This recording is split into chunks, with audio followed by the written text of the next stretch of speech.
Welcome to Thriving Tribesmen. My name is Kuri, your host, and I'm excited to be making this episode.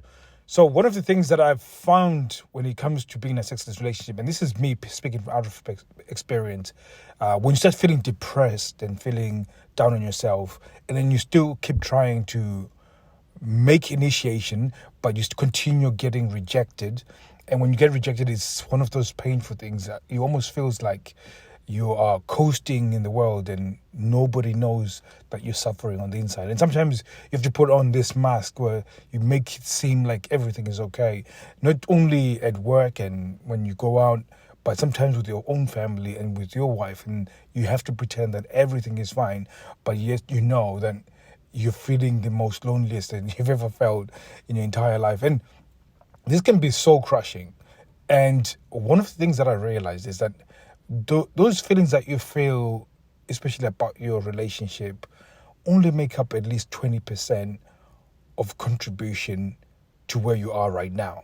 And you got to bear with me because it's probably like, what? It's the rejection. If you're probably thinking, if the rejection gets solved and she starts initiating and she starts having sex with you, everything will be okay. But the truth is, you have to build habits within yourself, and with that you have to build habits that create momentum for you, especially in confidence, because the only thing that's going to change things within your relationship right now is when you start operating in confidence and really start operating in a place where you're self-assured, where you're actually almost independent from, in fact, a little bit indifferent from whether you have sex or not.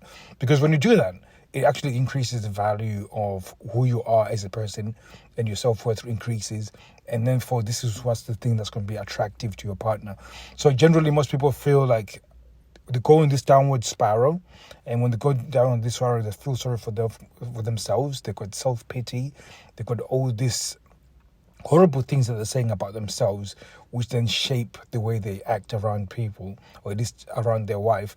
And then this causes them to feel unattracted to you, because it's really unattractive when you operating off that energy where you just self-pity, woe is me, look at me, I'm depressed and I'm not getting sex. All of that stuff becomes very unattractive.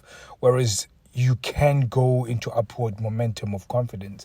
And a lot of it, when it comes to confidence, and we talk about this sometimes, and I think I've made an episode about this, where is that you have to build things within your life that cause you to build confidence. And a lot of it comes down to what are the difficult things that you're putting yourself in front of. And I've talked about this quite a lot, that I love Muay Thai. And one of the things that you get from Muay Thai is the fact that you're always meeting people that are much better than you, that are more skillful than you, that are going to beat you up during sparring.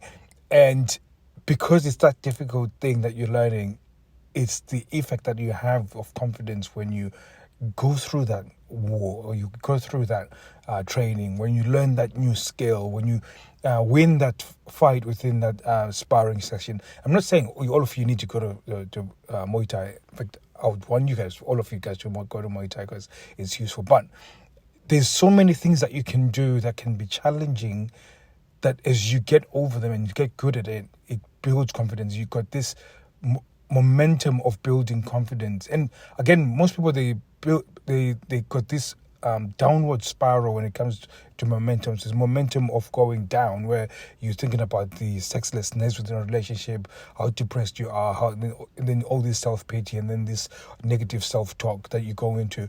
And again, by doing so, it's eroding your confidence, and you're continuously going further and further down. But then you can do certain things that will start spiraling up, which then builds your confidence. And this is normally doing something that is very difficult, that's out of your comfort zone. There's one guy who was in Reignited Men, and in order to build his confidence, he has always had a phobia. It has always had a fear of dancing in front of people, and pushed him to go and join some dance lessons.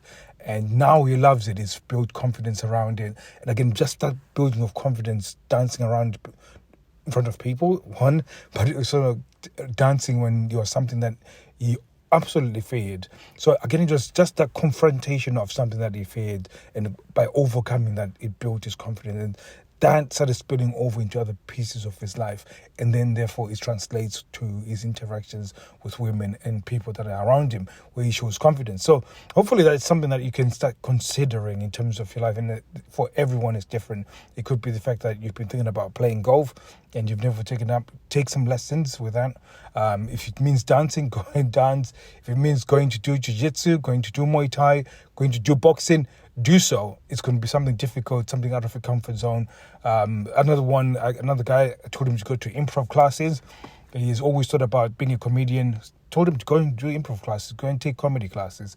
And it's something that he's always talked about, and he's doing it, stretched him, he was out of his comfort zone, but built confidence. So again, this is a very important thing to consider, especially in a sexless relationship.